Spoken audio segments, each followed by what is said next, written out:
सत्यनारायण भगवान की व्रत कथा का चौथा अध्याय।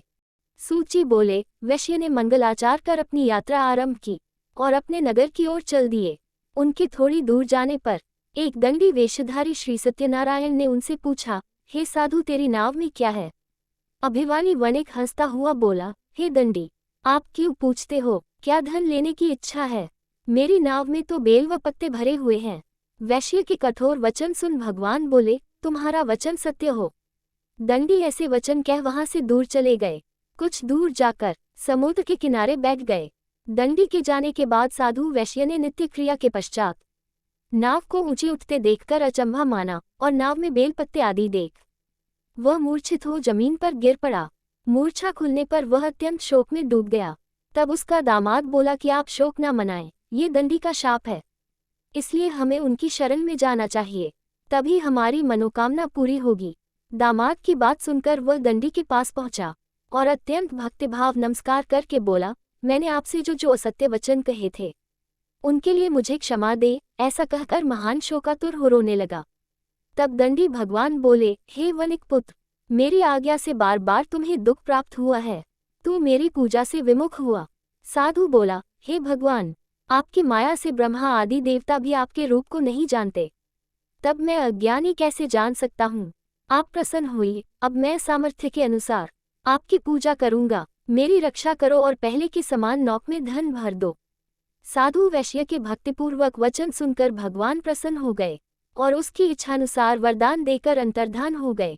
ससुर जमाई जब नाव पर आए तो नाव धन से भरी हुई थी। फिर वही अपने अन्य साथियों के साथ सत्यनारायण भगवान का पूजन कर अपने नगर को चल दिए। जब नगर के नजदीक पहुंचे तो दूत को घर पर खबर करने के लिए भेज दिया।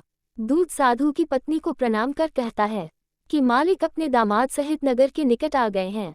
दूत की बात सुन साधु की पत्नी लीलावती ने बड़े हर्ष के साथ सत्यनारायण भगवान का पूजन कर अपनी पुत्री कलावती से कहा कि मैं अपने पति के दर्शन को जाती हूँ, तू कार्य पूर्ण कर शीघ्र आ जा।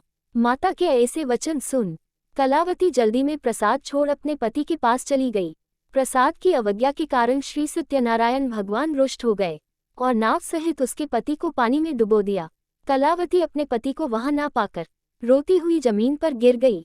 नौक को डूबा हुआ देख वह कन्या को रोता देख साधु दुखी होकर बोला कि हे प्रभु, मुझसे तथा मेरे परिवार से जो भूल हुई है उसे क्षमा करें। साधु के दीन वचन सुनकर श्री सत्यनारायण भगवान प्रसन्न हो गए और आकाशवाणी हुई, हे साधु, तेरी कन्या मेरे प्रसाद को छोड़कर आई है, इसलिए उसका पति अदृश्य हो गया है।